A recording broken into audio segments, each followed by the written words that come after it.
This morning, we take a closer look at last night's 60 Minutes report on the massive industry of data brokers.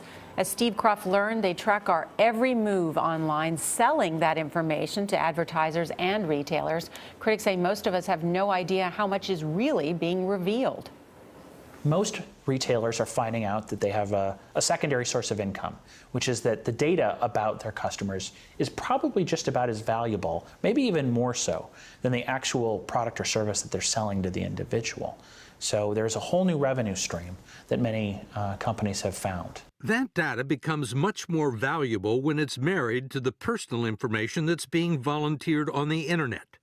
Take 5 Solutions, a data broker in Boca Raton, Florida, runs 17 websites like GoodParentingToday.com and T5HealthyLiving.com, where people can share stories about their families and health.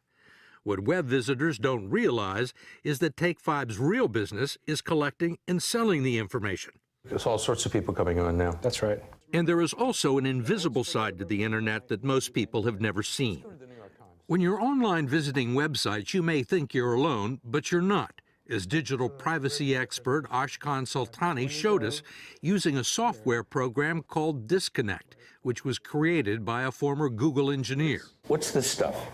So when you visit the New York Times homepage, there's a number of companies on the page that are essentially tracking your visits. When we clicked on NewYorkTimes.com, the software revealed the presence of more than a dozen third parties that the website had allowed in to observe our movements. These are all companies that either place ads or measure people's behaviors on that site.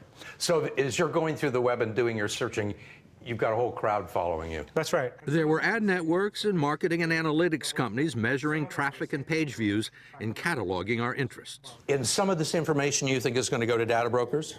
Definitely. Wow, look at that. We found the same thing going on at the 60 Minutes website. They are everywhere. So they're really inside your computer?